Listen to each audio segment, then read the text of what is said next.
naon ieu kalengitan anak leungit cek anak kudu waduh tukang neangan order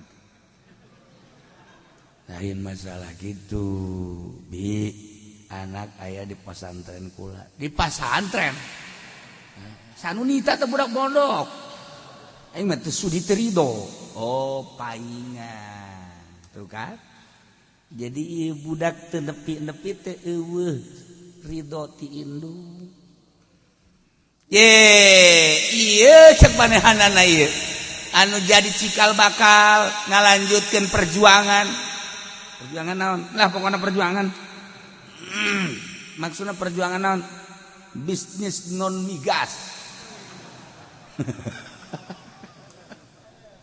oh ya anak kula horeun pesantren paingan kumpul teh angan nu bae tah ieu mah ridokeun bae nya binya ridokeun anak geus pesantren di imah di ditu bahkan geus 40 poe bener leungit geus 40 poe ieu ngajakan apa hayang sorangan manehanana hayang mengabdikeun diri ka Gusti Allah lantaran kaya miskin beungar nu kukumaha ge bakal paeh becek man lah mani ngabdikeun diri bae ayeuna riadoh masyaallah teh budak ku suci-suci teh pikiranana padahal dibere dahar tina hasil non migas tapi ya budak naon gitu jadi bagus itu diridokeun atuh geus ieu sabodo jana deuk ibadah mah ka Gusti Allah balik deui geus diridokeun ngadoa deui memeh ngadoa ceuk anakna mama abdi kuari geus berubah pemikiran abdi dedeulana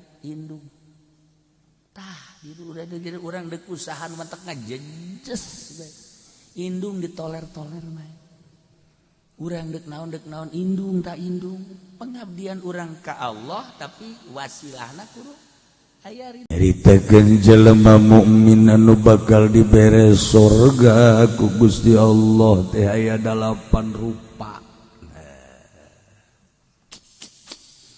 nomor kahijina eta ibuna mu'minun anu tararoba tina kasalahan-kasalahan mumpung urang masih keneh dibere kesempatan ku Gusti Allah ulah sok adigung-adiguna urang pake tobat ka Gusti Allah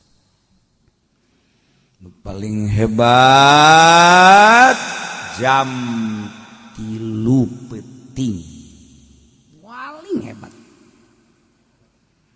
setengah 3 hudang mandi wudu salat Allahu akbar 2 rakaat langsung diuk merenung kesalahan-kesalahan geus pokona mah bisa dirasakeun lamun urang jam 3 merenung kesalahan-kesalahan sapoe 2 poe 3 poe 4 dicoba tobat ka Gusti Allah dengan renungan-renungan peuting leuleus kana hate urang teh leuleus teu aya we panas-panas teu aya tenang eta ibu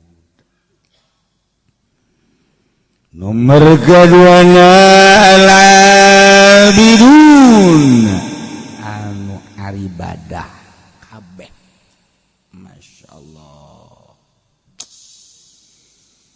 ibadat ibaratun anil ihsan bi fa'lin musyirin bi ta'zimillahi ta'ala ala aqsal wujuhi fi ta'zim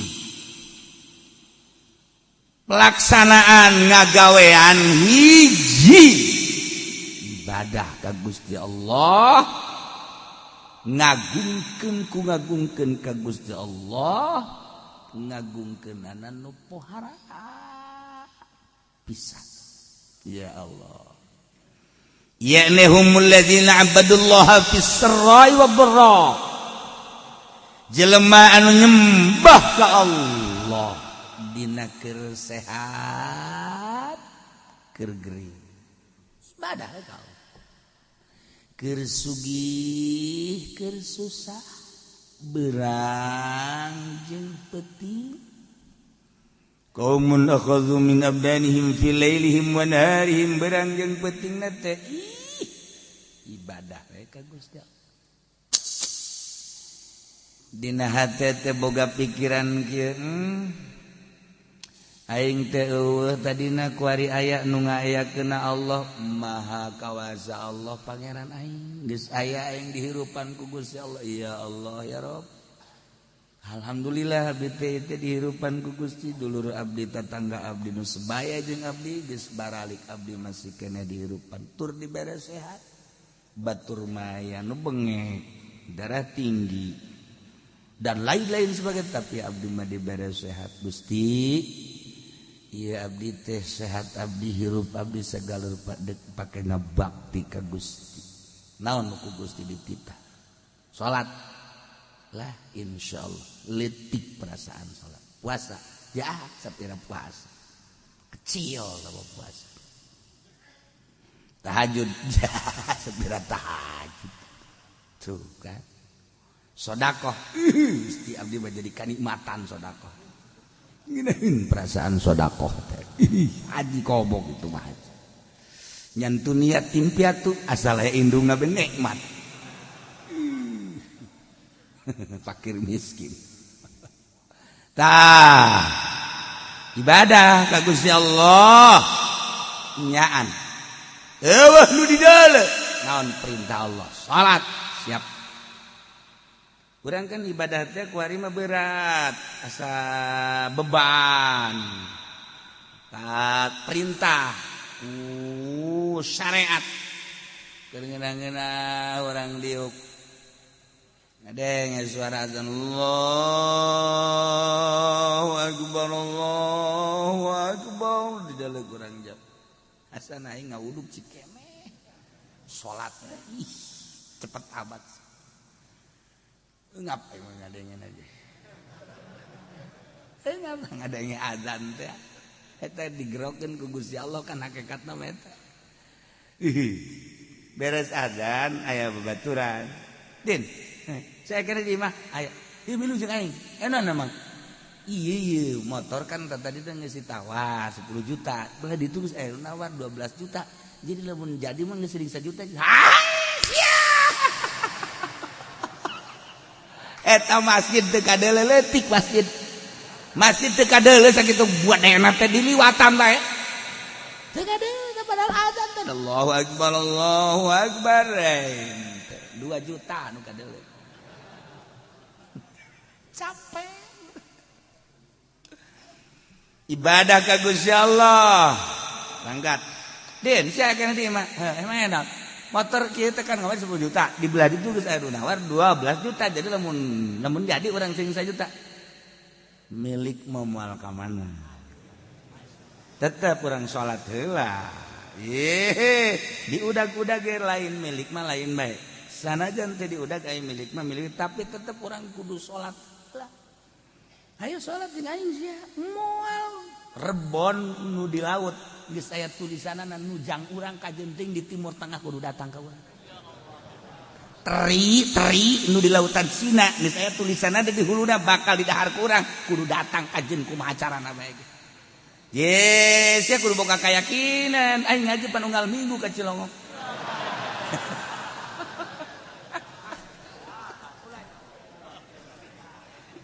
Babaturan lana teh kieu Din. Sia deuk salat bae. Geus aing mah deuk teh heula bae ieu mah lamun teh mah jadi 12 juta. Atuh sia mah atung dia teu milu geus mah los. Tas blang aing mah sapira duit 1 juta. Tapi aing ieu ninggalkeun berjamaah sabaraha ganjaranna. Leg-leg ku sia 2 juta loh. Ngomong doang.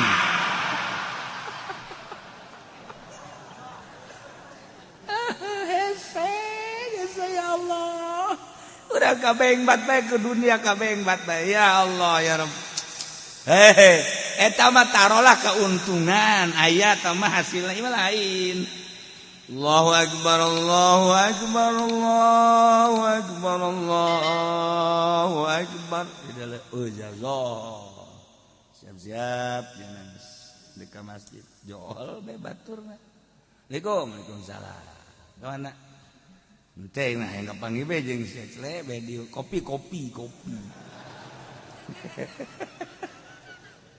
aju aing teu mau rokok kebeneran atuh pangmeulikeun heula rokok dibeureikeun aing plak eta pan uplek tah ngarokok ngopi ngarokok deureus rokona tinyana mah pun ti urang keneh aju terus bae salat geus ka mana bae eta kan rugi jasa coba lamun hebat bae kieu ente mah kopi ieu ieu ka kieu gampang urang ngopi ngapa ngarokok tapi urang salat teh lah berjamaah ya tuh salat panjang keneh waktu ente bisa aing mah ieu lamun teu berjamaah ngageter hirup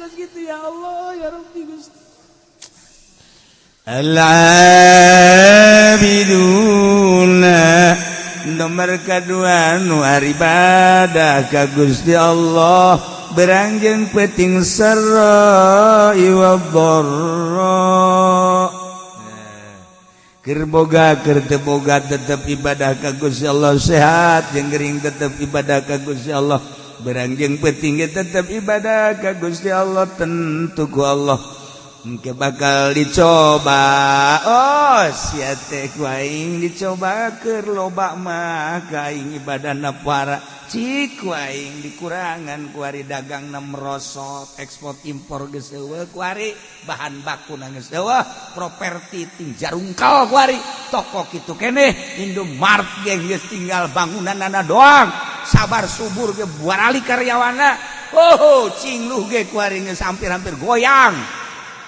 ayo sia di kaluar-luarkeun karyawan mulai cak karyawan teh aing geus ngaji tetap aing geus ibadah waduh mantep kamari aing loba duit ibadah coba ku Gusti Allah tak jadi bere kokocoran we nah tetep Allahu Akbar malah jadi imam gua ini sekuali jadi imam atau aing kegiatan aing pabrik henteu dagang henteu aing gas aing mah beh ganjaran aing gede jadi imam si akur tapi itu akur mah moal aing si akur hayu bacaan aing ku sia dengekeun mun bener atuh aing silakeun jadi imam mun teu bener aing makmum ka sia bersih teh budaknya kan aya jelema hayang jadi imam bae mun sliding ku batur jadi imam ieu mimbar geus dikontrak wae satungtung aing aya awas ya teu meunang sangalengkah ka di awas ya ambo aduh aki-aki goblok tuh al-abidun gering urang setik tetep bae paksakeun Allah biasa bae saha nu nyaho gering eta anu terus maot aju urang salat bae kan mantep ya Allah dua alhamidun anu mararuji kabeh ka Allah ala kulli hal setiap situasi jeung kondisi kumaha bae selalu muji ka Gusti Allah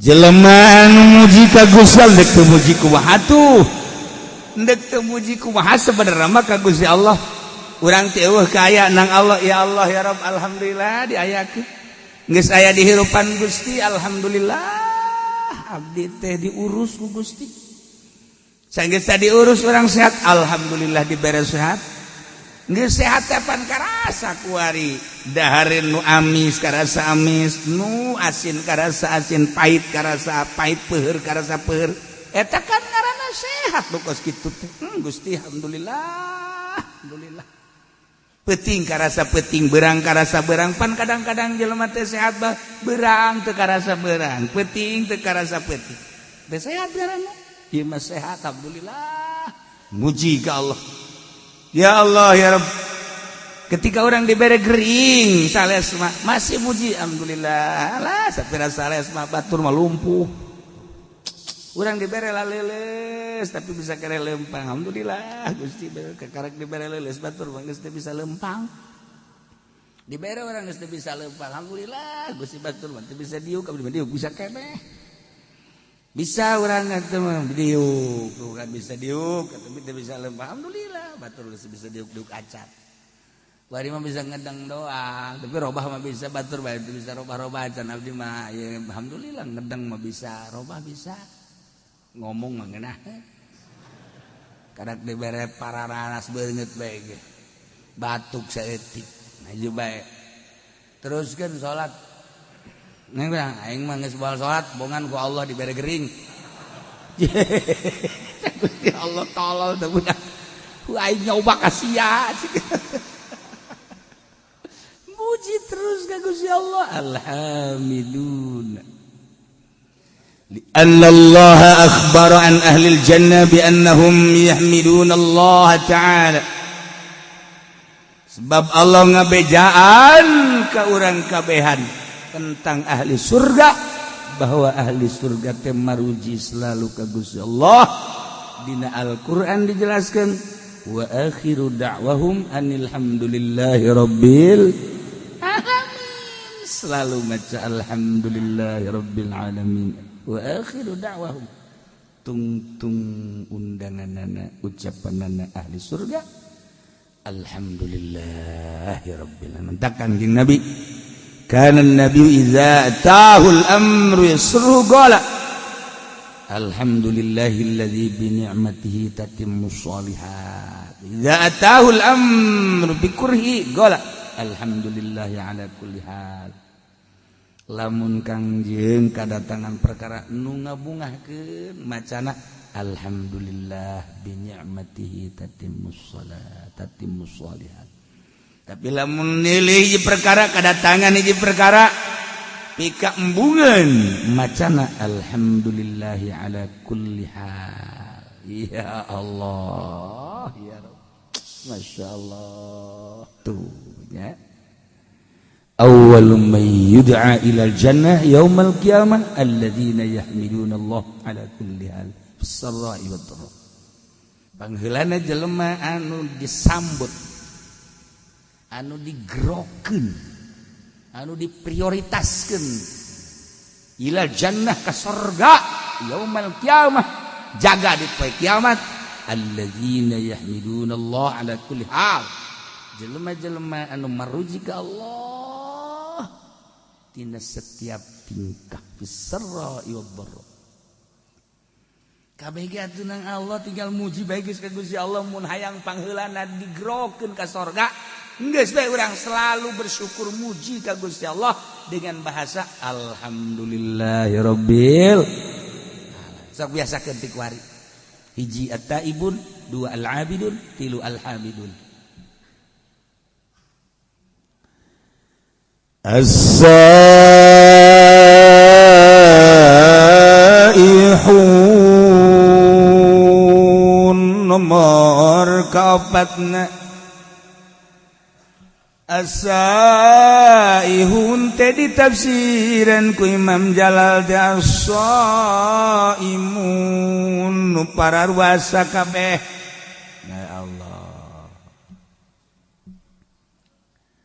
Padahal asal nama saihun teh anu nyuksruk berangkat ninggalkeun lembur dalam rangka ibadah.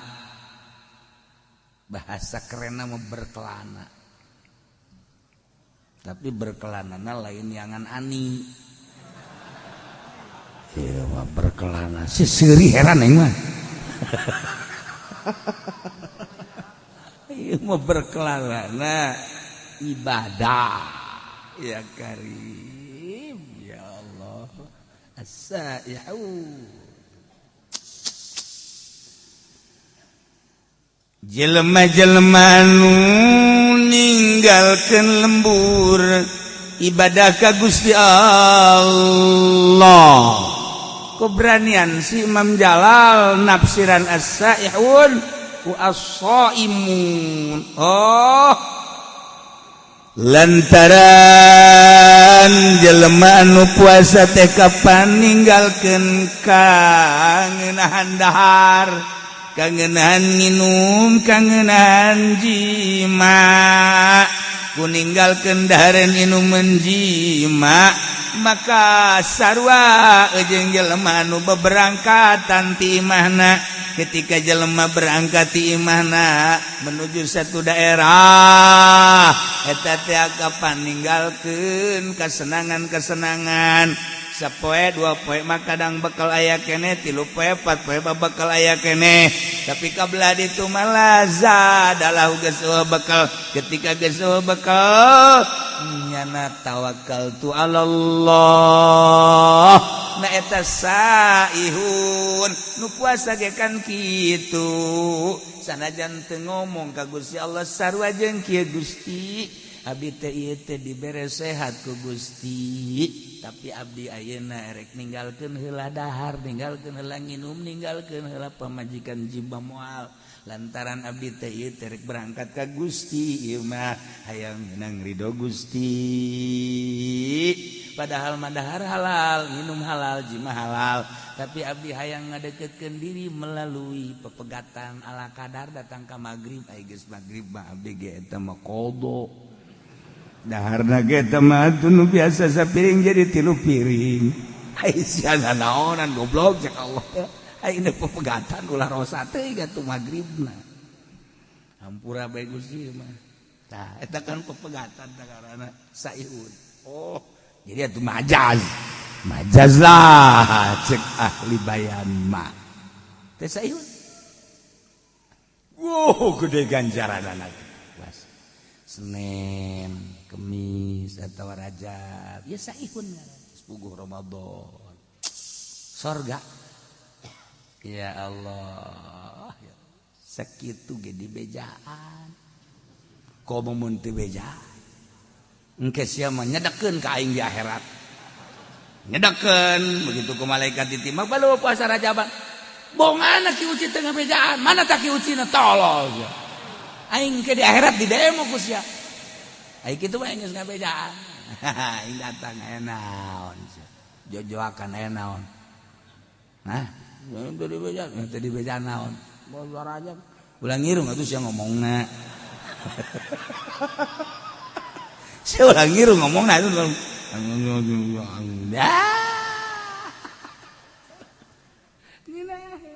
aing malah nyedekeun ka sia as-saihun ya Allah ya Rabb ya nomor kahiji as-saimun tapi wakil cek sakalma ieu dina hadis cek dina hadis ya hatu ummati as-saum tadi atawa talabatul ilmi jelema nu neangan ilmu agama eta adalah saihun ninggalkeun lemburna ti Belaraja ti Cisoka ti SPT Espatan ti Bogor ya diqurakeun suka taneuh suka bumi maksudna pan digelag-lagas naringgalkeun lembur ngaji neangan ilmu Allah saihun surga eta keur carita masih keneh saprovinsi urang lewat Jawa Tengah Jawa Timur makin jauh makin gede ganjaran wah cenah urang mah kamisro wah habis di jero cangro kacang di jero sukro suuk di jero babari comro oncom urang Sunda mah babari nyieun ngaran teh babari cilok aci dicolok cireng aci digoreng ya babari jasa geus waduh nyieun ngaran sadaek-daek bae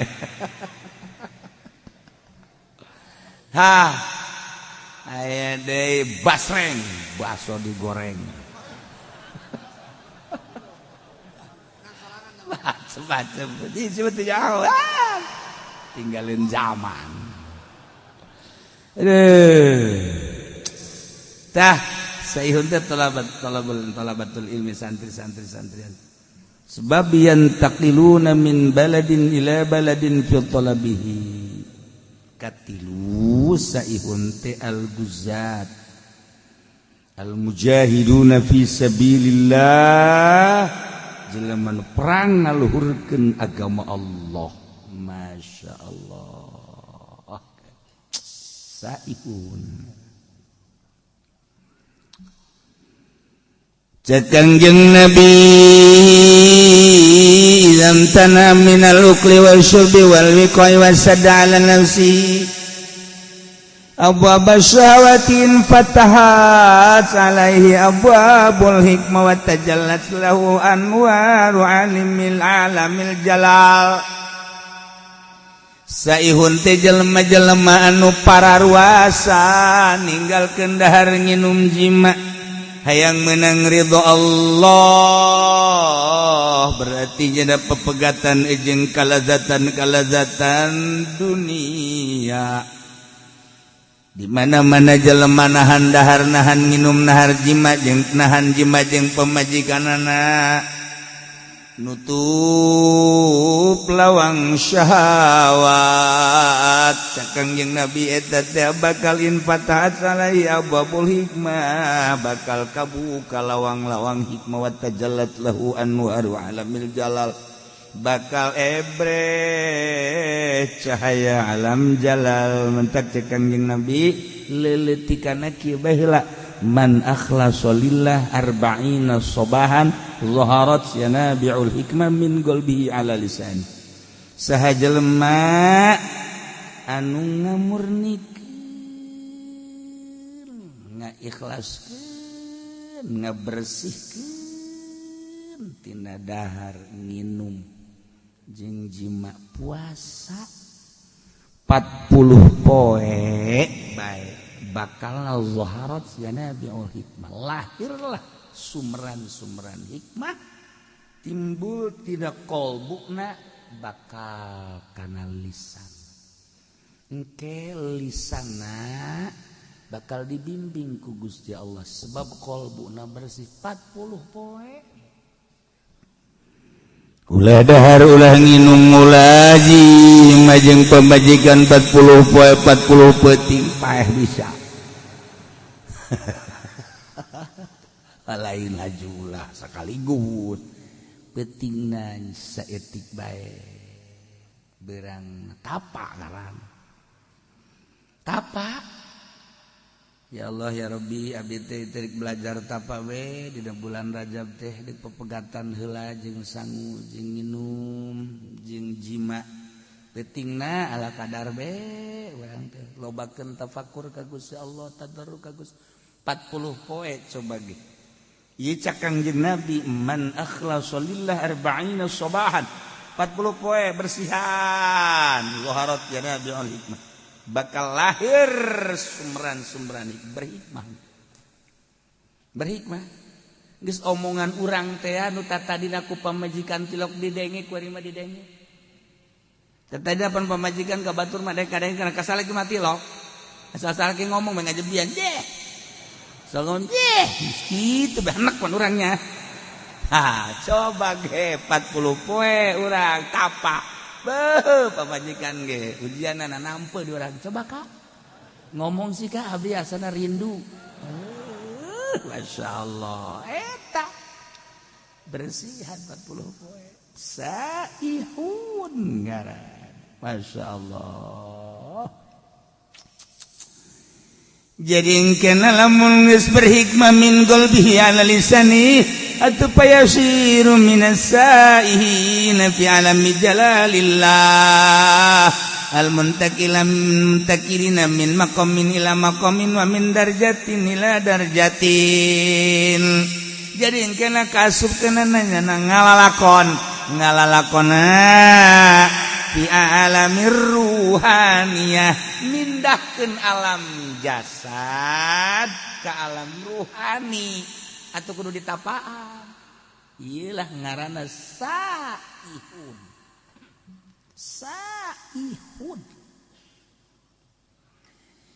di Bani Israel baheula teh aya hiji perguruan di mana-mana asup kadinya guru rohani.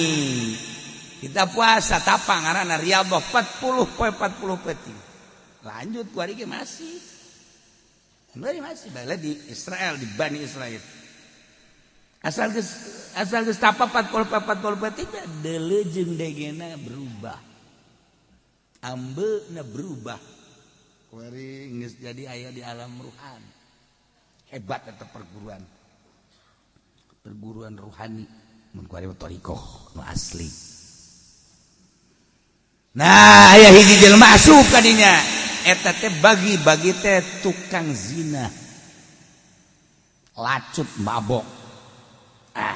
Aing asup ka perguruan ieu lah. Riyadhah nya 40 penting biasa bae cara itu sesuai jeung aturan guruna. Baturna lah lulus nya mah henteu. Batur lulus nya mah henteu. Dedeleuan batur geus beda, dedengean geus beda. Perasaan geus beda nya mah tetep bae ngabaged. Laporan ka guruna. Cenah. Cakangjeng Nabi man akhlasa lillah 40 subahan yuharat yanabiul hikmah min qalbi ala lisan kula geus kurang kumaha cek cenah ieu geus ninggalkeun lembur ninggalkeun dahar ninggalkeun nginum ninggalkeun jima tapi kok batur lalu lulus kula henteu mana ucapan kangjeng bau nungtutnya na cek guruna tenang dipandian ku guruna dia doa bareng di guru bareng sia doakeun ku guru di mana ieu sih kasalahanana menta ka Gusti Allah ya Rabb ieu budak teh hayang bener tapi ieu geus diriyadhahan 40 penting masih keneh di mana kasalahanana dibere ilham ternyata korengnya anak jadah anak zina bahkan indungna masih zina keneh jadi gangguanna ti indung gangguanna ti indung langsung didatangan ku guruna nyai wah order ya siapa tuh nyokan pakai sorban meureun anggap order bae kecuali si eta los yaksi bangsa apa berenya lu datang teh pajadek order aya naon ieu kalengitan anak leungit cek anak kugu waduh tukang neangan order eta lain masalah gitu bi anak aya di pesantren kula di pesantren sanunita teh budak pondok aing mah teu sudi teu ridho paingan tuh kan jadi ieu budak teu nepi-nepi teh eueuh ridho ti indung ieu cek manehanana ieu anu jadi cikal bakal ngalanjutkeun perjuangan naon lah pokona perjuangan maksudna perjuangan naon bisnis non migas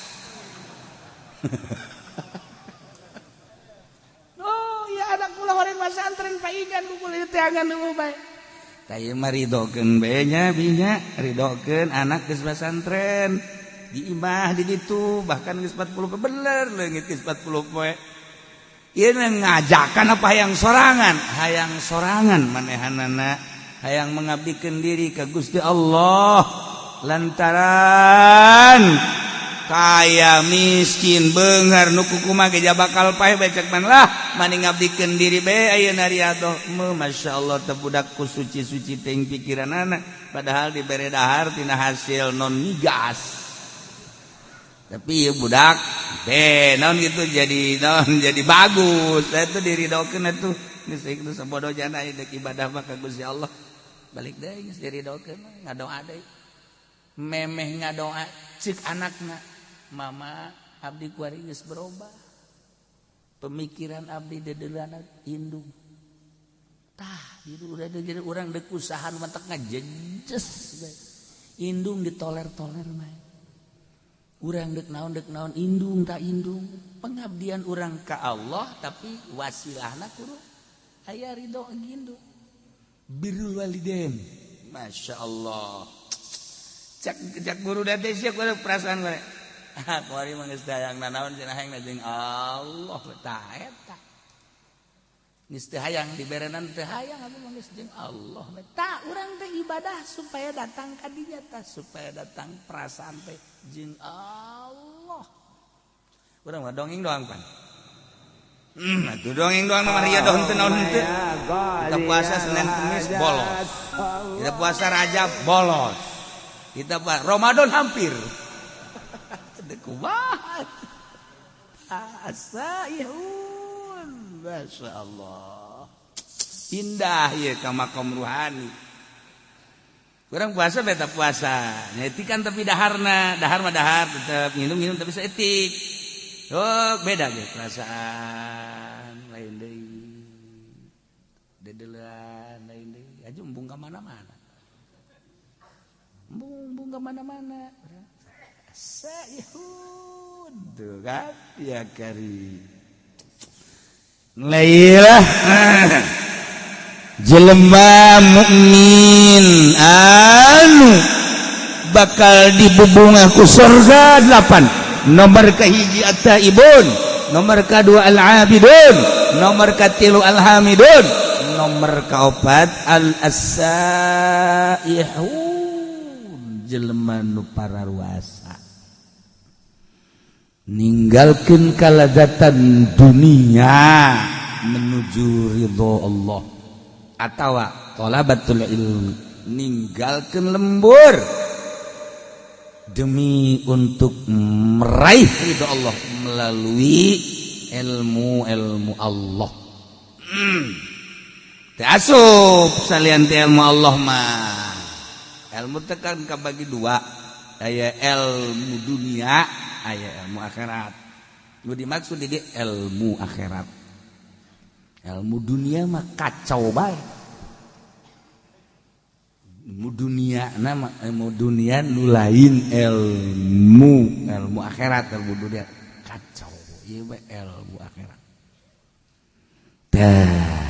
Atawa guzat al-mujahiduna fisabilillah. Mantap Kangjeng Nabi Isa disebut Masih, Saihun Masih Isa al-Masih. Al-Masih ibnu Maryam Isa. Masih teh nya nama teu boga tempat. Kangjeng Nabi Isa mah teu boga tempat tinggal. Matak lempang we terus mah dakwah.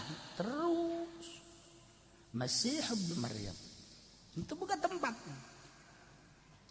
Mantak kurang kuari riweuh amat teu boga tempat bagi kudu membingung. Kangjeng Nabi Isa mah teu boga. Teu bogaeun sajeungkal-jeungkal aja. Ya Allah. Nu laloba ge ditaringgalkeun ku urang geus itu urang kumaha Allah bae. Cenah dibere alhamdulillah, teu dibere alhamdulillah. Tah supaya datang ka dinya tah. Hes.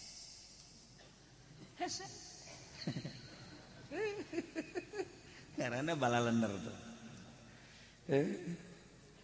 Budak jasana aing mah teu pernah ngawakafkeun eta ka masjid. Kok pajar wakaf bae. Ieu tuh Bapak Kolot wakaf. Atuh kunaon teu bebeja ka aing teh Bapak Kolot jigo. Kahayang aing Bapak Kolot ngawakafkeun atuh bebeja ka aing. Geus bae masjid dijual. Masya Allah, kayak lain nambahan wakaf, pendahan ngejual wakaf. Lalakon telah mengges caritakeun alam ruhani, teh kapan kudu aya anu ngatur. tentang ruhani ngaranna eta teh ilmu batin nu ngurusan ilmu zahir mah gampang kadeuleu kumata tapi ngurusan ruhani mah anu bahayana jelema anu encan usul ka Gusti Allah geus milu-milu ngurusan batur ngabeat tita zikir milu thariqah ka manehanana dengan catatan kena mayar maharna make emas goblok meureun ruhani sih make mahar hikmat mah kos kitu bah eta loba murid engke teh abeh loba murid aya loba murid bapan alhamdulillah balum mere salah atau aing mah yang loba murid teh lain masalah aya dibere abeh agung abah agung aing kulobaan mangke salah nu mentak mun encan usul ilallah ulah osok ngabeat batur sorangan deh sorangan geus datang ka mana perasaanana aju aya tanda jelema nu geus usul teh aya tanda minimal 3 tanda minimal geus teu bisa dibohongan geus ketika aya jelema nu ngasup-ngasupkeun thariqah saha guruna anu kan aya tanda aduh karunya amat eta takabur tu budak ngasup-ngasupkeun thariqah ieu jangankan ibadah kagak urusanana aya syariat mah syariat thariqah mah lain kudu geus usul ya tuh usul nu nyaho tama iwal ti Allah pan aya tanda tangkal ge dipelakeun sirungan kadeuleu ku urang sirungan ajo kembangan kadeuleu ajo buahan atuh sarua teh ge ku ahlina mah kanyahoan tah ieu kan ku ari loba thariqah kajajaden main beat bae make emas sekali beat 10 gram atau sapi hiji teu mah ilmu jurig teh bagus gitu mah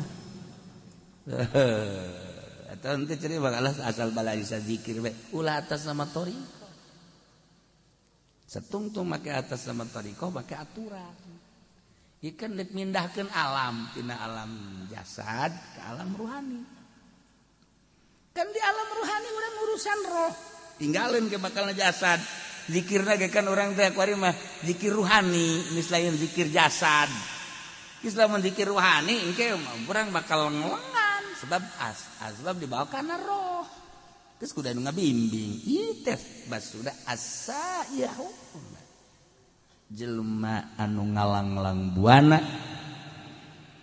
berangkat ninggalkeun jasad ndek menuju ruh as-sai'un batak di manaan as-sai'un pasti atuh sorga ieu mah jelema sorga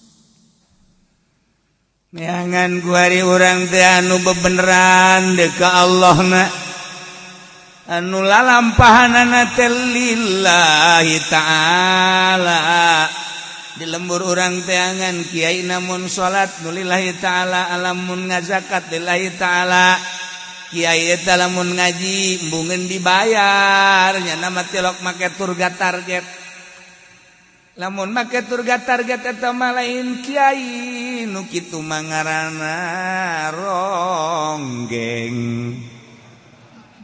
mun aya kiai make target tuh kos kitu ngaranna ronggeng kiai hijikeun jeung sinden Karawang saipun mah lain kitu lillahi ta'ala oh sasalaman ipis teu kudu usahana mah lillahi ta'ala ditarima ge paling 10.000 barang mun kandel mah teu kudu ente ulah ente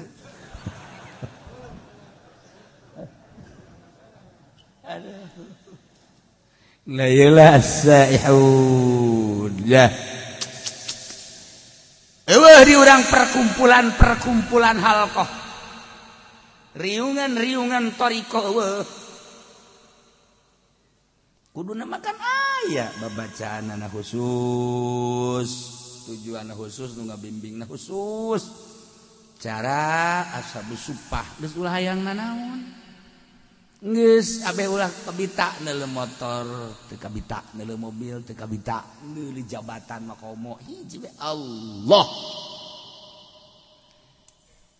lah cenah kiai ulah kos kitu cenah ngomongna kumaha cenah mun jelema kos kararitu engke ieu saha nu ngurus nagara ulah waka ngomong kitu sia teangan aya nu daekeunna goblok ye ulah sok aju ulah ngomong kitu cenah kiai beusi jelema kararitu kabeh ulah waka ngomong kos kitu aya nu endegna je digantung sia ku aing teh sok arep ngomong kitu atuh cenah lain syariat Kangjeng Nabi cenah kos kitu mah kumaha lamun jelema kararitu kabeh ayo saha nu endegna ayo ninggalkeun warung ninggalkeun toko ninggalkeun tani ninggalkeun bisnis ninggalkeun pamajikan ibadah bae ka Gusti Allah aju cek cenah ngomong atuh mun kos kitu kabeh teh ulah bakal ngomong kos kitu kabeh sia we endegna moal tembak siapa ini parangsana naon beureuh hese ugu pan Kangjeng Nabi mameme diangkat jadi rasul teh hubiba dibake ka sekolah nyepi heula Kangjeng Nabi teh dibere embung babarengan jeung makhluk jeung jelema teh dibere embung ngadenge suara-suara jelema teh dibere tebet hiji jeung jelema teh hubiba ilayal khala resep nyepi datang ka Kangjeng Nabi teh naek ka Guha Hira sorangan memeh diangkat jadi rasul teh mawa bekal Kangjeng Nabi teh Zam-zam ala kadar roti ala kadar korma ala kadar pertama Kangjeng Nabi teh di ditu teh kan saminggu naik deui ka ditu teh jadi 12 poe naik deui 15 poe dibere resep nyorangan di Guha Hira teh eta gunung teh can pernah katincak ku jelema Kangjeng nu ngamimitianana masyaallah ibadah bae ka Gusti Allah teu hayang ngadenge jelema suara-suara studi ka Gusti Allah lempeng ka Baitullah ibadah tahanus ngaranna dibere resep kos kitu nu mah tak wajar lamun malaikat Jibril datang sebab keur nyorangan urang mah kuari can pernah riadoh di pondokna ge di pondok modern boga jaringan organisasi barang datang ka imah deuk urusan agama ti mana horeng tai podol sero teu pernah tapa di pondok pesantren Salafiyah bae kuari geus unu tapa komo di SMP lain soreng senawiyah maksudnya lain ulah tapi lain di urusan agama tah mah administrasi ulah dipotong atuh kiai sekaligus ngomongna ke admini jeung terasi kan jadi beda. Ubaing bae aing ngomong. Tah engkena jadi kada demes kana dunia. Kada demes engkena kada dunia. Lah cenah kiai. Henteu ieu mah deuk nyeun pondok pesantren modern tapi teu kada demes kana dunia. Nonggeng aing. Mana jelemana beungeut tak kos kumaha? Beungeut tak kos kumaha Kiai Salafiyah hese. Ngariung asal tadi dibere berkat bae haju bae ngahiung ulah sok kasinggung ieu mah deuk nyaritakeun ge lain nyinggung hese maksudna hese mantak neangan kiai nu asup ka Golkar lillahi taala mana coba kiaina mana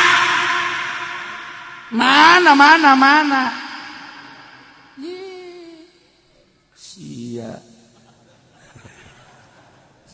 asal ikhlas atau mal beres maksudnya ulah lain ulah berarti hese itu kelihatan hese atau mangga bae eta mah henteu cenah nu di NU mah ikhlas mana bangetna banget mah ikhlas kumaha emang lain je henteu cenah nu di HTI mah ieu mah dina di huruf dah maksudna kumaha kieu kudu riyadhah heula geus beres hasil riyadhah oke teu hayang kana dunia nafsuna geus bisa dielehkeun hasil riyado hiji waridu di deuleu agama mangga dek dicing di NU macang caya dek boga organisasi mangga dek di HTI sekae dek di Hurud di Muhammadiyah sabodok geus ikhlas jasa aja deui mah dek di Golkar bae lantaran ieu mun kiayan mangga asal ulah resep geus kana dunia demi agungna bangsa jeung negara aing dek cicing di Golkar aing dek nyieun yayasan teu hayang aing mah kana dunia ieu mah bener-bener ngadidik atuh mangga tuh kan hasil riyado heula engke karasana mah niat jelema lamun geus tersep kana dunia urang hayang deket tapi lamun resep bae kana dunia urang embung okos ka Habib baheula mah urang resep jasa ka Habib teh lantaran teu resep dunia ya sing iki mah mengkonon ka kiai deh ka kiai ka guru baheula mah kan diajeng-ajeng mama sumping kuari mah itu guru datang deui karena ke minggu kamari ku geus datang deui bejakeun aing eueuh kitu geus teu hayang kapagejeun guru goblok ulah disalahkeun habibna ulah disalahkeun kiaina nu disalahkeun kepribadianana cinta dunia ajakan ngaji ku kabehan nongtrong sapeker dulur ayo orang ngararaji hayang ngararaji teu hareangeun masyarakat kunaon lain dek ngaji di benak hatina hayang dibere di benak hatina hayang meuli ban setipan pun siang hooh bersihan riadoh ngaranna sok geura di gunung urang cicing udag ku jelema di leuweung urang cicing di udag ulah aya hayang dibere ulah hayang dunia hiji Allah as-saihu puasa teu dahar teu ginu mah gampang tapi puasa ulah hayang dunia mantak lamun hayang lu sahabat datang ka Kangjeng ya Rasulullah kenal abdi mah ieu teh hayang luhur mungguh Gusti ibadah abdi hayang dihormat ku jelema ulah menta ulah menta dihormat ku jelema satungtung sia menta moal dihormat jeung bakal dijauhan ku jelema kok kitu sia Rasulullah sebab dunia dipake ka resep ku kabehan siana resep atuh besi kacokot kan ku sia usahakeun sia ulah menta bahkan batul mere ge ku sia ulah ditarima coba ge mun teh diudag ku jelema coba abdi rek meraktekeun dipraktekeun ku sahabat teh masyaallah datang ka ngarumpul di sisi imah ya ini kamarana ieu kula ieu mawa ieu korma ieu mawa roti ieu mawa ieu hayang kadahar henteu aing mah teu hayang geus teu hayang adi tuh henteu ieu hayang kadahar bae antri jelema mun kuari antri ka Haji Pendi ditarima ngawarung aing teu kudu balanja ceknya lah ieu sakit tolol di mah rokok diberean dijual roti diberean dijual kabeh dijual nah ceknya ieu teu kudu modal emang dek tolol mah gampang asayuda hese asayuda teh ye kudu berangkat madak di manaan ku aso imun teh eta teh lain sembarangan nomor kedua talabatul ilmi santri eta kan santri teh ninggalkeun lembur jauh ka dulur ka indung ka bapak sanggeus cicing di pondok ngaji bae aju indung jeung bapana kadang-kadang pohoan nu kuduna mah sabulan dikiriman depan ieu mah poho sabulan setengah can dikiriman depan eta budak mah terbengkalai tadi pondok teh ya masyaallah nyana ge ngalamun bae aing siboga bapatan teh ieu aduh ya Allah ya Rabbi aja budak lah balik bae mah jatuh dikiriman balik Waalaikum Haji jasia balik ieu aje nanaonan sia balik tuh lain disambut nanaonan Bang kuduna makan mikir heuh aing telat ieu ieu mah lain nanaonan sia balik ye tepan eta henteu lamun nyeri hate anakna kulantaran anakna geus nuju leuna Allah gas aing mah kajen teu dibiayaan ge ku Gusti Allah jak kiaina ge mere dahar ge ka aing tungtuna mah neumleukeun we pan tah ieu tola badal ini pegat kan tina segala mah teh gede ganjaranana masyaallah puguh guzat mah ieu mah teh dibandang as-shaimun as-saihun lalakon ibadah ninggalkeun alam jasmani menuju alam ruhani. Ieu carita tafsir as-shaimuna di jero deui atuh eta teh tadi ngalep ngaranna sakumaha dongeng tadi raki'una sajidun anu raruku kabeh jeung nu sarujud al musalluna tegasna nu sarolat rakiun jeung sajidun teh teh kinaya kana salat sebab hiji ibadah anu dirukuan kecuali salat hiji ibadah anu disujudan kecuali salat dimimitian kunang tung dah nangtung masih kene loba anu nyaruan tapi ketika ruku jeung sujud mah geus nu mantak nu dimaksud nama rakiun sajidun teh salat tapi nu diomongkeun nama rakiun sajidun teh jeung qaimuna sebab qaimun mah aya anu ngakuran tapi ruku jeung sujud mah teu aya nah nu bakal dibubungah ku sorga mukminun teh anu ar-raki'una sajidun sarolat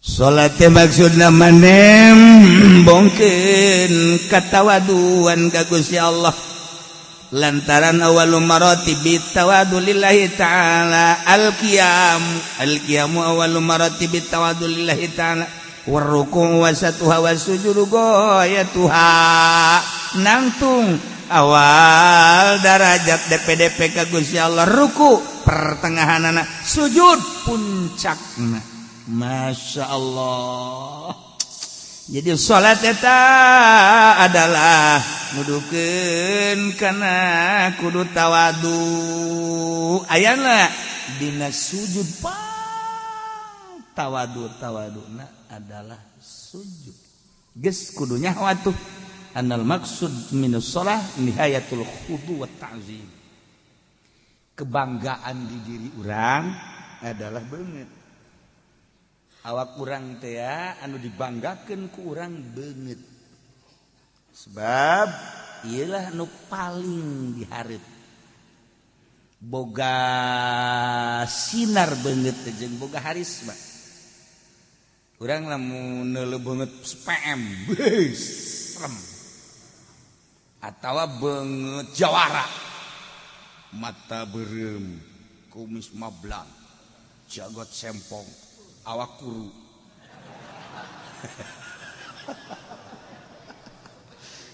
ceking teh eta kan urang sieun namun kuru jasa lamun lintuh jasa eta sieun tapi lo biasa mah awak kan teh sieun ieu mah kuru jasa tapi kumis gede sieun urang ieu jelema normal teh sieun morpinis sieun tah iya ya jadi kebanggaan beungeut eta jadi kebanggaan jelema pang takabur teh jelema nu teu daek sujud sebab ieu lah teu daek diantelkeun kana taneuh saat si kasep saat si ganteng saat si geulis saat si hebat tetapi manehanana daek wudu kemudian salat Allahu akbar diperhatikeun kan ku Gusti Allah nangtung awal maratibit tawadu rukunya na masyaallah begitu sujud beungeut nu sakitu dimumule jeung mulyana tapi dia diantelkeun kana taneuh nu mentak pang hebat-hebat nama orang lamun salat di kamar nu hebatna langsung antelkeunana kana taneuh di masjid mah eueuh pan kuari mah taneuh eueuh kuari mah marmer sakitu di marmeran ge teh kusu urang make samping pang bagusna pamer teh urang kita mah tamer urang tamer nyana pamer urang mah tamer nyana mah pamer ya maksudna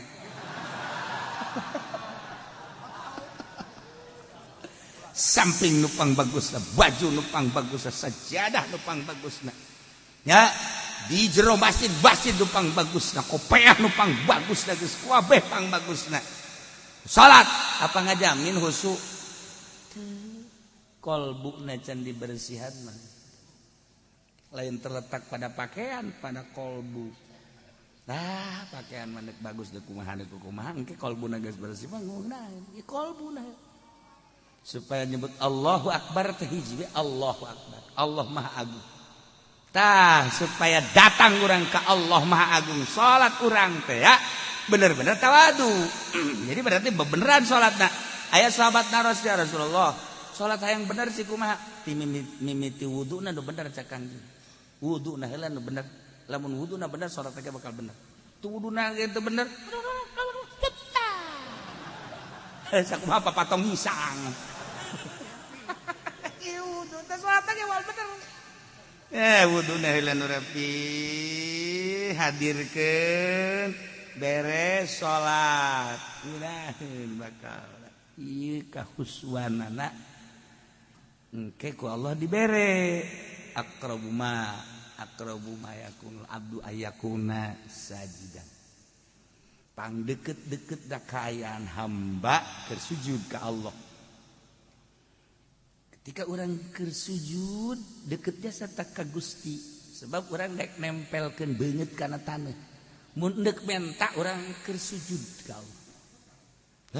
Kersujud Kangjeng Nabi kakuping doan la usyi sanaan alaika anta kama asnaita ala nafsi kersujud Kangjeng Nabi. A'udzu kersujud Kangjeng Nabi a'udzu biridaka min sukhdika wa bi mu'afatika ridha min mu'afatika la usyi sanaan alaika anta kama asnaita ala nafsi. Kangjeng Nabi kersujud kan maca eta. Ya Allah ya Rabb. Urang ge mantak naon sujud. Urang keur sujud majikan kan ngadengekeun wah kaji kunaon ceri.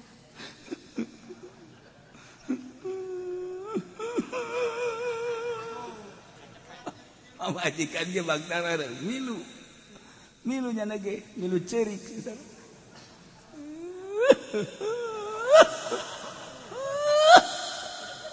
Ajeuna urang hayang ceuri bae. Sia naon milu cerik? Di kakak itu cerik bari sujud hayang naon? Goblok.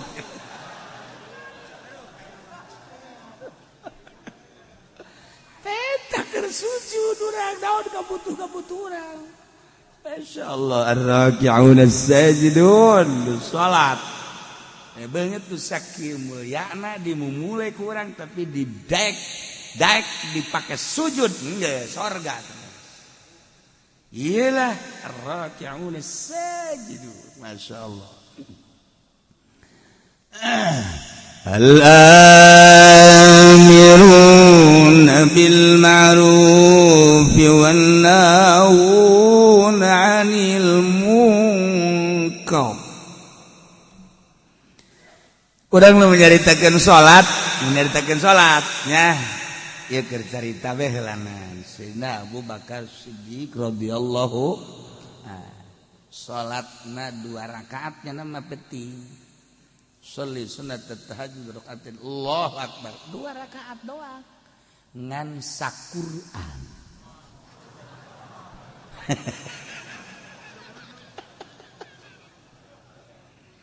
Bismillahirrahmanirrahim. Alif lam dzalika alkitab la raiba fihi lil muttaqin alladziina yu'minuna bil ghaibi. Ruku engke wal yatalattaf wala yushriku ahada. Allahu akbar. Rakaat kedua wal yatalattaf datang ke qul a'udzu birabbin nas. Sayyidina Abu Bakar Siddiq radhiyallahu. Sayyidina Umar salatna sarua 2 rakaat saquran. Sayyidina Utsman mas sarakaat saquran. Jadi 2 rakaat teh 2 Quran. Ulah loba omong anu sejen nya. Ieu mah urang asa urang nyaho bae mah heulanannya. Ulah loba omong eungap kadengena. lu bantak Sayyidina Utsman mah gelarna ge Zinnurain. Zinnurain teh ngabogaan dua cahaya sebab nikahna ka putri Kangjeng dua diborong Sayyidina Utsman. Ye, Ruqayyah pupus nikah ka Ummu Kulsum. Tak Ummu Kulsum pupus nikah ka Siti Ruqayyah. Eta Sayyidina Utsman mantak Zinnurain perintah ku Gusti Allah, ti Gusti Allah kawinkeun deui ka putra anjeun Muhammad. Sebab naon? Salat tahajudna sarakaat saquran. Jadi 2 rakaat 2 Quran. Percis kos urang mah kitu.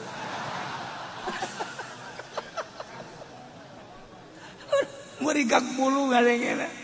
Ya Allah ya Rabb Zinnurain. Masyaallah karim. Hei, saya nyaritakeun ada. Tuh sarua Sayyidina Ali ge kos kitu badak Khulafaur Rasyidin kumaha nandinganana. Ye. Ese ngomongkeun anak urang. Insyaallah karim. Kabelah dina dihitung ku urang, dihitung pembacaan. Lamun hayang tamat teh hayang tamat coba. Kurang dikejar. Lamun urang sajuz seperempat menit. Seperempat jam. Berarti kan sajam sabaraha? Iya. Dalam sekolahna teu naik bareng budaknya. Kunaon kadinya jawabanana.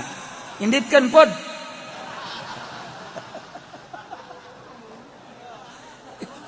Jadi berarti sajam sabaraha? 4 juz. Sajam 4 juz. Jadi lamun 60 juz teh ya. Lamun 60 juz sabaraha jaman? Eta keur dikejar ku urang teh saparapat jam. Nah, lamun hayang rineh kan setengah jam. Kurang sajuz teh setengah jam. Sok geura baca Quran setengah jam. Kula masuk ngitung. Cek aing baca Quran coba ya. Lamun saparapat jam. Wah, bisa ngabuncal-buncal.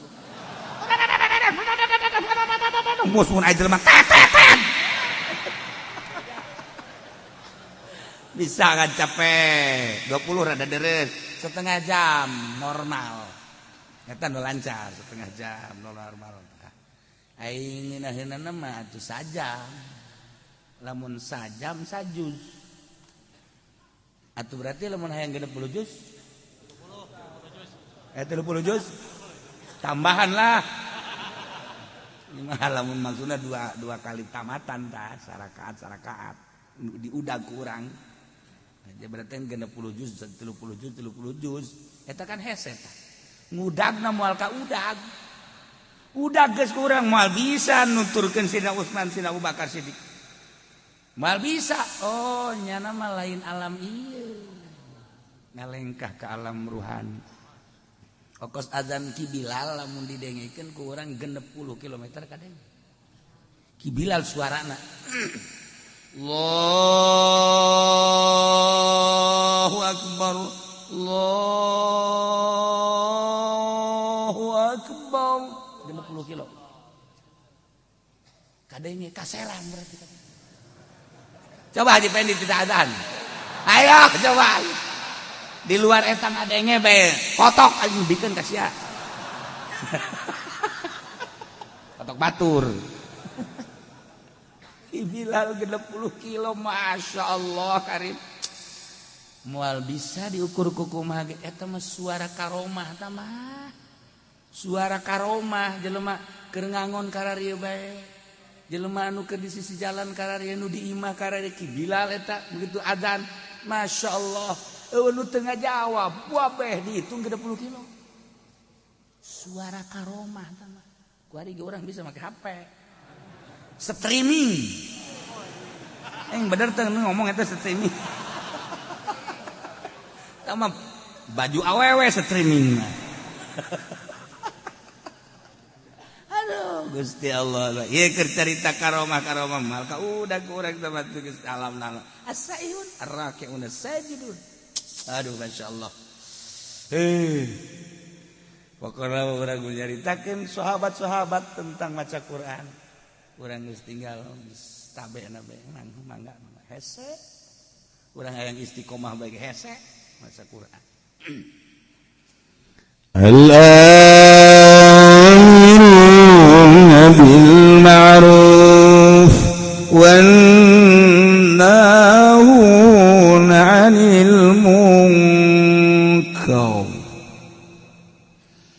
anu bakal dibere pangbubungan sorga teh mu'minun anu selalu merentahkeun kahadean. Ma'ruf nomor hiji adalah iman, merentahkeun iman. Wan nahuna 'anil munkar, anu ngalarang tina munkar. Hulu munkar adalah kafir, berarti merentah iman ngalarang kafir. Eta kapan pang gede nah pagawean lamun urang minta iman ngalarang kafir ka jelema nu kafir timbul bakal naribut nanti jawab peperangan al-amiruna bil ma'ruf wan nahuna 'anil munkar perang ka jeung kumaha hiji-hiji atuh hiji-hiji heula al-amiruna bil ma'ruf merentahkanlah kahadean dimimitian ku marentah iman beladi tula marentah ulama maksiat marentah kana keadaan ibadah wa nahuna 'anil munkar yang berat mah nyegah tina munkar entak lamun teu disederhanakeun ribut diunggal negara kajen kumaha sebab ieu perintah amr ma'ruf nahi munkar kuari dibalik kuari mah amr munkar nahi ma'ruf dari boh merentah munkar ngalarang ma'ruf wari dilobang ya Allah ya Rabb geus urang aya mah sabisa urang bae amiruna bil ma'ruf sabisa urang naon nu urang bisa diparentahkeun jeung naon nu urang bisa dilarang cara urang bae melalui pengajian, melalui rajaban, maulidan, jeung sajabana urang terapkeun al-amiruna bil ma'ruf wan nahuna 'anil munkar.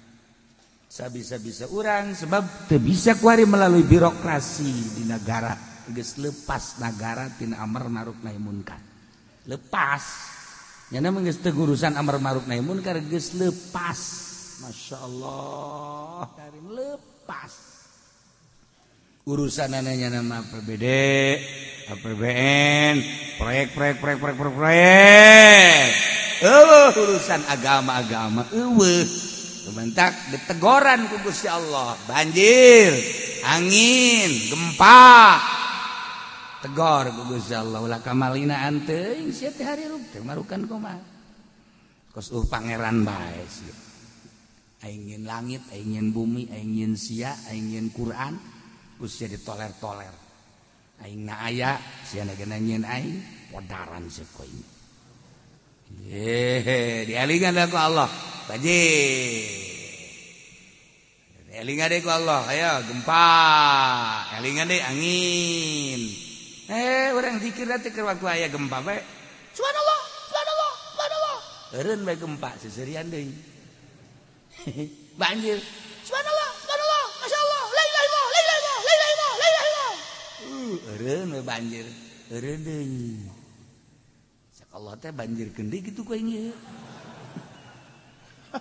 teu ditahayu ibadah ka Gusti Allah jadi pamarentahna eueuh we deui nu nitah kembalilah kepada Allah DPR teh endahan pasini be jeung pasini hayu nitahan coba tuh ditahan babalik ka Gusti Allah lobakeun istighfar jadi orang ngeunaheun gitu tang ngadengena we nu ngahayu kejadian alam asal banjir kejadian alam gempa kejadian alam angin kejadian alam kabeh kejadian alam eueuh we kanu bogana ka ditu masyaallah ya al-amiruna bil ma'ruf wan nahuna 'anil munkar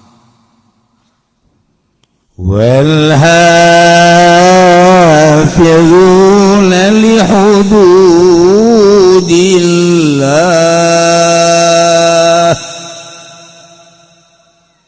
jeung jelema-jelema nu ngaraksa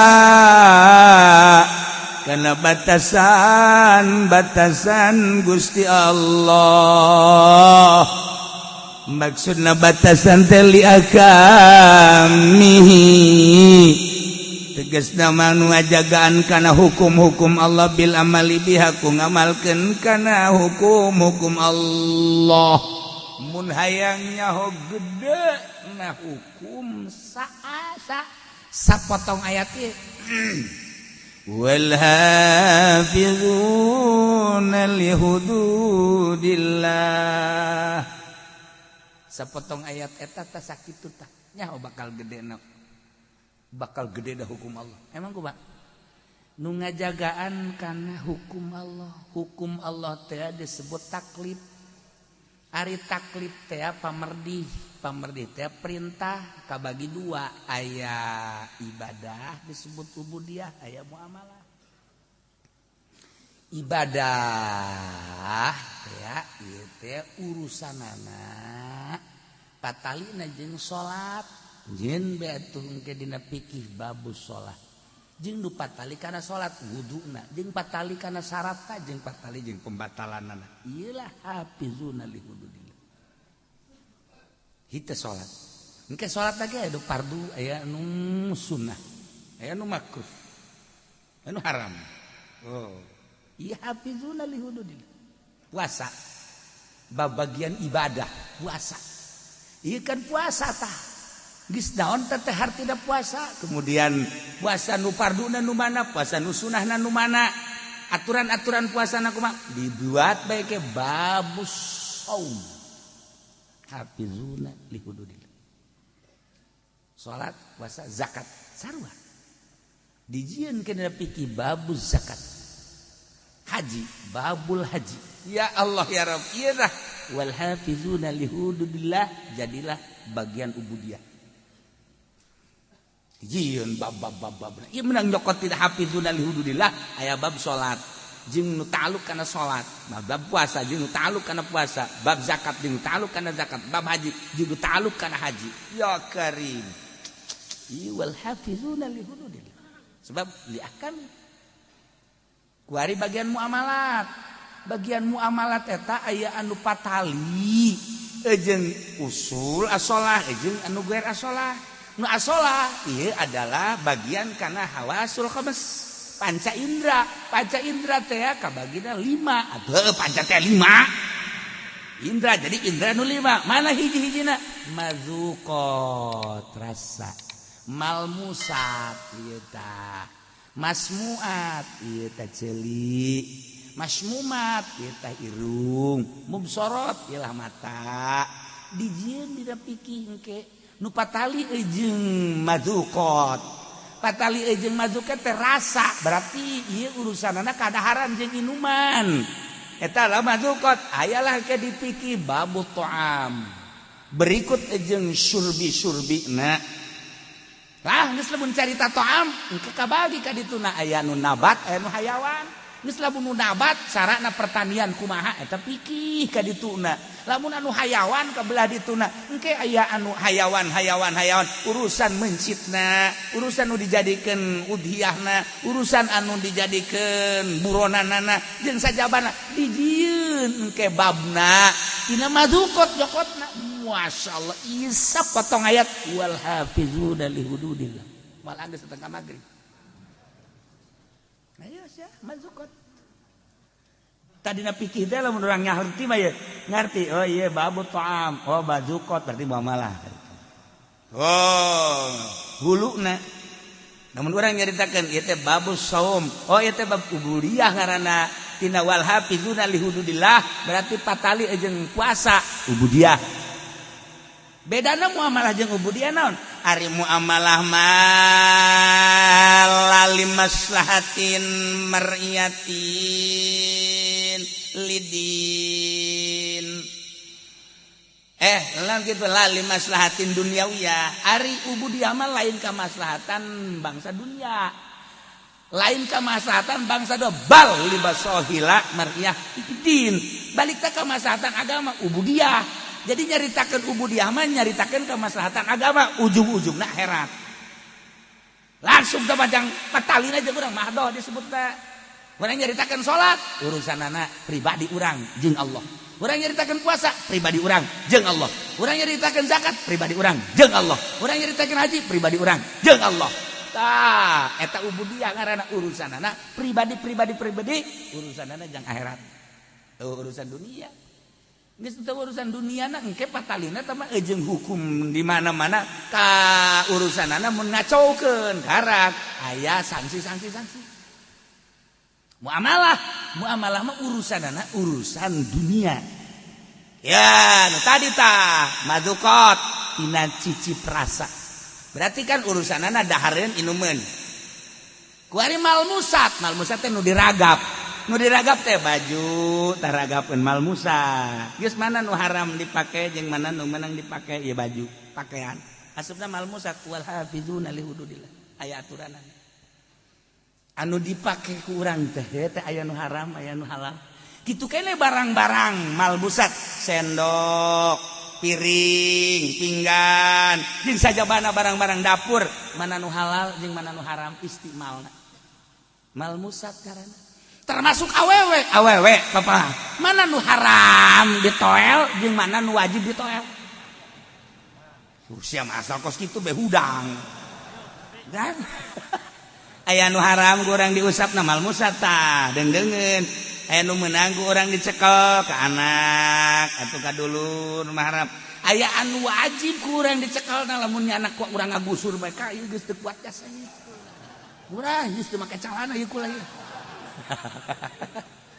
eta eta malmusat ngaranna tah eta berarti kan babna bab wiko bab jima geus lamun bab jima marana malmusat kadituna teh kan berenana kudu aya bab nikah geus lamun aya bab nikah nu ta'alluq kana nikah babna engkena mahar bab imah bab kitu napakah tuh dijieun dan pikir tina malmusat kabelah dituna engke anu muzilah lin nikah anu ngaleungitkeun kana nikah tolak berarti engke ka dituna tolak teh kabagi-bagi tolak bain kubro dan sebagainya engke ka dituna aya anu ngaleungitkeun dengan cara sumpah ilah dengan sumpah zihar dan lain sebagainya eta pikir di huluna mah wal hafizuna li hududillah patalina jeung malmusat jieun babna sabaraha puluh kitab wal hafizuna mal anggeus datang ka magrib malah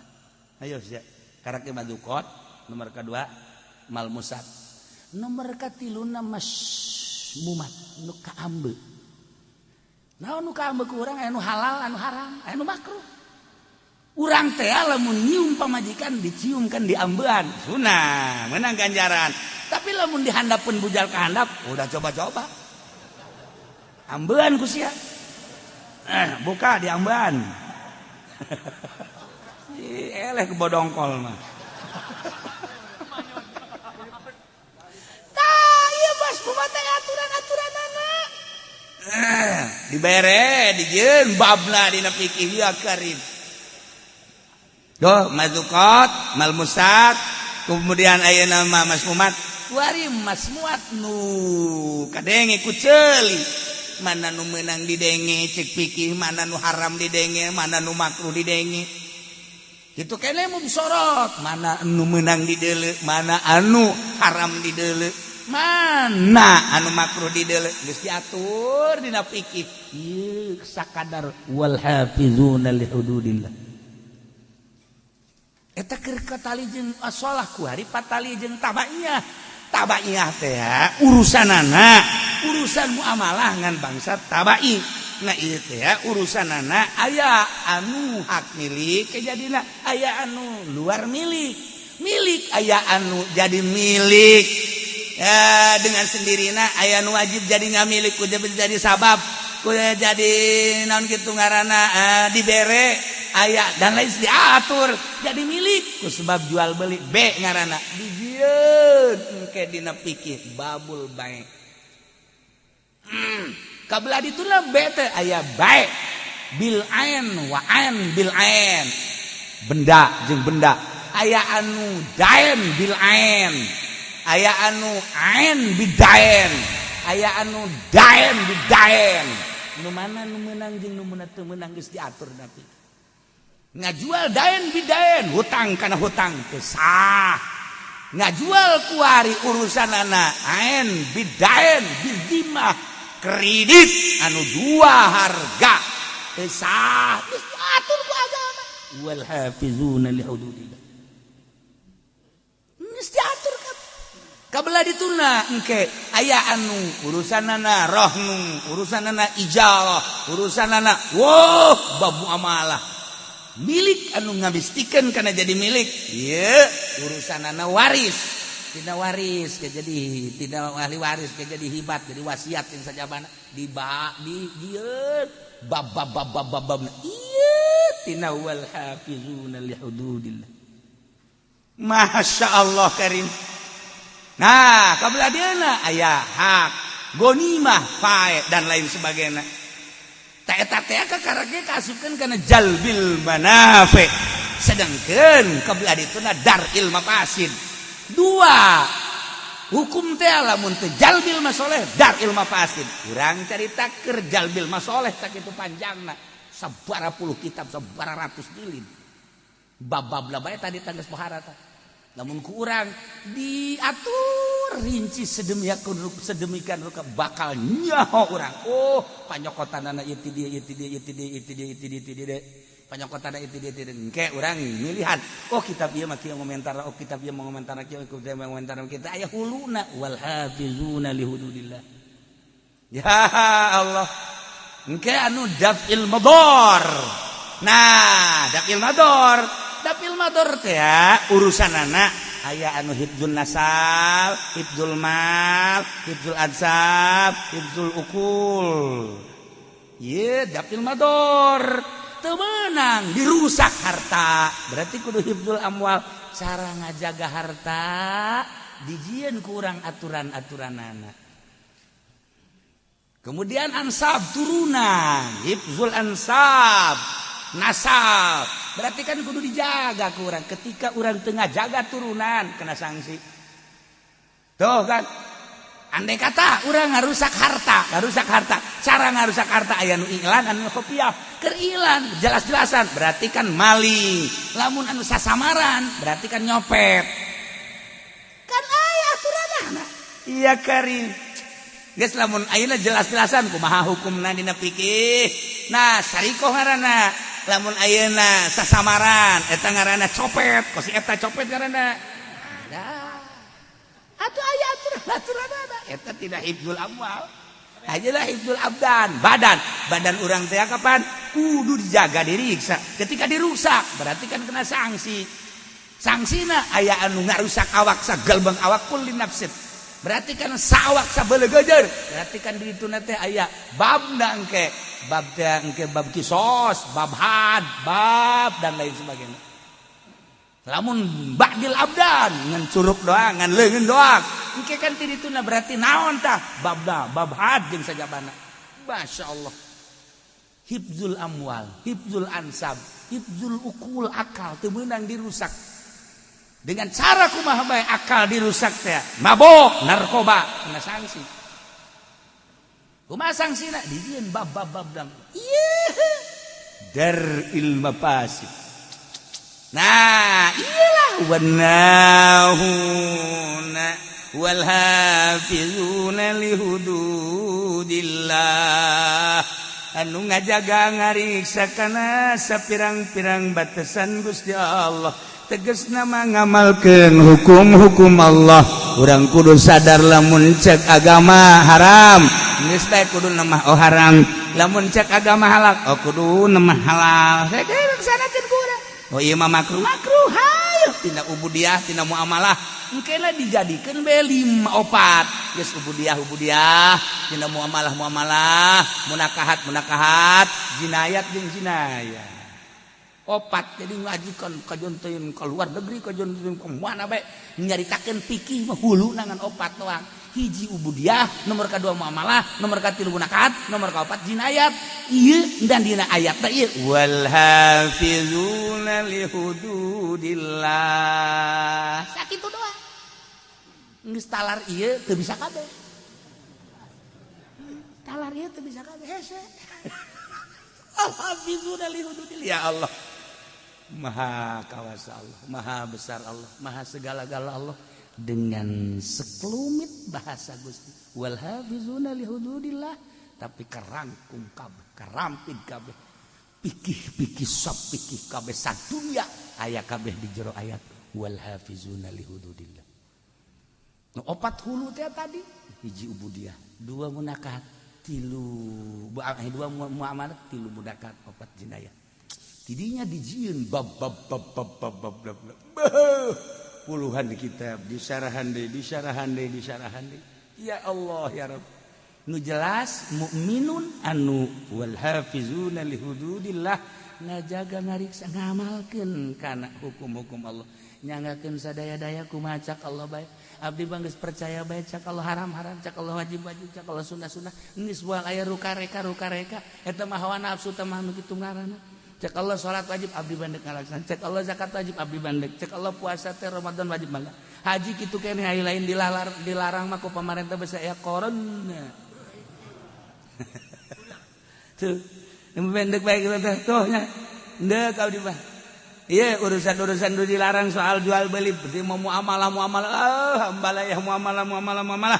Itu kene munakat itu kene jinayat abdi mandek nurut be ka Gusti Allah jahirup malila di alam dunia. Nah wal hafizuna li hududillah ngamalkeun kana hukum-hukum Allah ieu anu bakal menang pangbubung. Wa basyiril mu'minin bungakeun ku anjeun Muhammad para mukminin carana bere bil jannati surga ya Allah. Mukminin lanu boga karakter at-taibuna al-abidun al-hamidun as-sa'ihun ar-raki'un as-sajidun al-amirun bil ma'ruf wan-nahun 'anil munkari wal hafizuna li hududillah. Etalah anu bakal dibere pangbubunga sorga wa basyiril mu'minin. Mudah-mudahan orang kabehan dibere bisa muka mata hati orang sehingga orang bisa ngamalkeun ayat at-taibuna sampai dia jeung urang nemah ka Gusti Allah Subhanahu wa taala hingga orang dibere ku Gusti Allah pangbubunga urang kabehan bakal dibere sorga kabeh. Asup ka sorga kabeh berangkat menuju sorga babarengan jeung guru-guru urang jeung pemimpin-pemimpin urang dihuluan ku Kangjeng Nabi Muhammad sallallahu alaihi wasallam. Allahumma ya qadi